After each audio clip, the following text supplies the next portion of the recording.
So want to know how I managed a side hustle and a full-time job before I became a full-time business owner? I'm sharing 3 tips with you today. Let's get into it.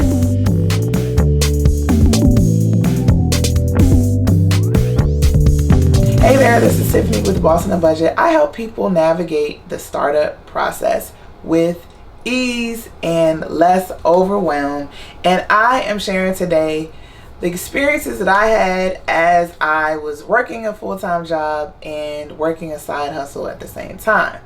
Now, when I say side hustle, I think sometimes people have different concepts of what a side hustle is. So sometimes people just do side hustles to make extra money, and sometimes people use side hustles as a way to launch into full-time business ownership or entrepreneurship. It could be either or. I just want to share tips for how to manage both. When you're working for yourself, you have another revenue stream of making money in addition to a full-time job, and you're working as a whole employee for somebody else. I'm going to share 3 things that I learned about managing both. The first thing I would do if I had to do all this over again, I would understand why I'm working a side hustle and what's my end goal. Because when I just started because I wanted to have a business. I always had a dream of running a business, but I wasn't necessarily exposed to people who ran businesses, so I didn't know what I was doing.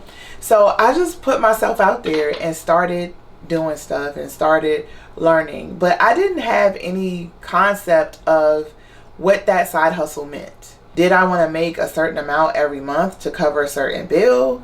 Did I want to eventually go full-time with this venture, right?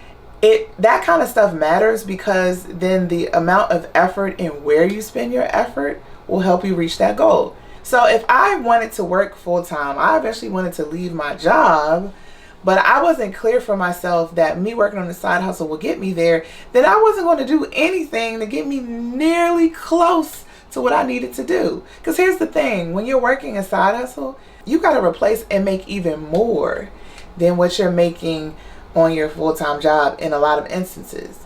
So that requires planning and effort. You got to at least know the number. You got to at least know how much you need to make every month to make this work. And I didn't do that. My whole thing was, I just want a business. I just want to see what it's like owning a business. And had no idea what was in store for me and didn't have any sense of what that meant. So what that did for me is it made my boundaries slip. I didn't know how much to work on the business and how much not to work on the business. And I found myself working a lot on a business and being unhappy at how much I was working, and it wasn't really making me a lot of money. And this is one of my first businesses that I'm talking about. So if I had decided for myself, this is just for me to make a couple $100 a month or for me to go on vacation and that's good, then my effort should match that. Then I should not be staying up all night, being tired at work for something that wasn't going to make me a lot of money. I hope this makes sense. So you got to know for yourself, what is the end goal here? Because I know if I want to go full-time working for myself, then the effort has to match the goal. But I don't know how much effort to put in if I have no idea what the goal is. So it's really important to understand where you're going, where you're trying to get, and what it will take for you to get there. And that really helps you with planning. It helps you with everything, honestly. It helps with setting boundaries. It just helps you with understanding better where you're going, so you're not feeling like you're spinning your wheels with your side hustle or your business. The second lesson that I learned is being clear about when I worked. And this is very much related to what I just talked about in point number 1. But I had to learn to be intentional about my schedule when it came to doing both. Sometimes you're working on a job that gives you the flexibility to be able to work during the day or steal time while you're working on your job. And sometimes you don't have that, flexibility. So you got to figure out when you can do it or when you can maximize your schedule. Sometimes you got to wake up extra early to be able to work on certain things or work late into the night. For me, I tended to wait to work late in the night, and then when I had time during the day, I would work on it. But the reason why I'm saying be clear about when you want to work is because it's really easy to lose sight of both of your priorities, because you still have a responsibility to your job. And I know some people like, man, bump that job. I get it. But as a responsible adult, you still are accountable to the job that you're working. And you don't want those lines to be blurred where you fall behind because you're working so much on your side hustle that you're not making clear boundaries. Like, you still have certain goals and milestones you need to reach for both. So what I had to learn to do, and this took me a really long time to learn, and I did not learn in my first business this at all, but what I had to learn to do is to decide what it is I need to accomplish that week, and what is it going to take for me to do that, and when can I do it, and actually set it in my schedule. What I was doing was just working here and there whenever I had time, right? Or whenever I felt led to do it, or whenever I felt like it. But you know, the danger of doing things when you feel like it, or doing things based off your feelings, like your feelings, like I say all the time, will betray you. Your feelings will betray you every time. So what happens when you're tired, or you had a bad day, you don't feel like doing anything, and you may get into a slump and you don't feel like doing anything for weeks? Then nothing is done in your business. But what I had to learn is, if I'm serious about my goal of making money, then no matter what my feelings say, I got to do the task that I know will help me reach my goals. And I got to work those tasks whether I want to or not. Because if I said I want to reach a goal, then I need to put the things in place to reach that goal.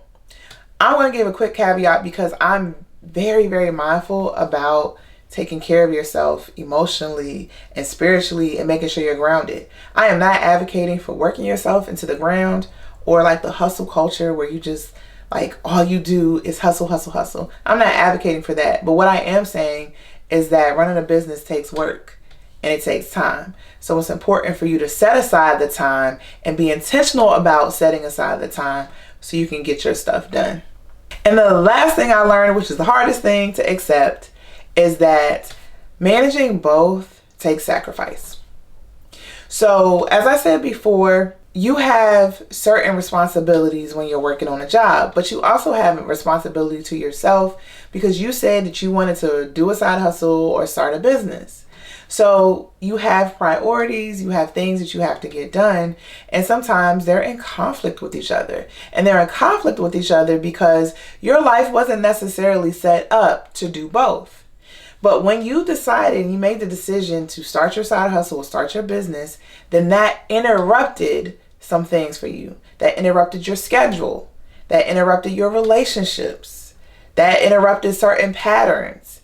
And what I noticed about myself, so I'm only going to talk about myself in this video, but hey, if you feel like this is you, chime in the comments. But what I was trying to do is start a business, but do the same things or follow the same routines that I was following before I started a business. And that don't even sound right. It doesn't work like that. I had to change. I had to adjust if I wanted to be successful. And that's one of the reasons why I wasn't successful, especially with my first business, is because I didn't want to sacrifice. I just wanted to do what I love to do. And let me just say, full disclosure, I was making body butter because I love to do it. But doing it right and doing it consistently required sacrifice. It required time for me to research. It required time for me to market. It required time for me to get up early, which I hate doing. It required a sacrifice on my part. It required me not going out or not hanging out certain nights because I had to make body butter all night. And that's just the reality of having a business. And that's the mindset you have to have. It takes sacrifice. It takes being pushed out of your comfort zone. It takes you being uncomfortable. And that's just what it is. So I had to learn to adjust my patterns and be more intentional about what I said I wanted to do. So I have learned to always go back to the bottom line. What is it that you're trying to accomplish? What is it that you want to do? And then if you know what you want to do, then you need to look at what you're doing. And if your activities don't match up to the goal you're trying to reach, then something got to change. And a lot of times it requires adjustment and it requires sacrifice. And I'll just say that these are not like one-time lessons. These are not things where I'm like, I learned it, I'm good. No, these are lessons that I have to relearn over and over and over again. So if you're watching this and you're trying to manage both, or you're thinking about starting a business, give yourself grace, because this is like a process that iterates. You just have to learn and you have to relearn, and then you have to make the same mistakes and fix and adjust and make other mistakes. And it's okay. If it's nothing else that I've learned in business, is that you're going to make mistakes. And it's okay. So if this was helpful, please let me know in the comments. Thank you so much for watching. And if you need help, make sure you reach out to me using the contact information below.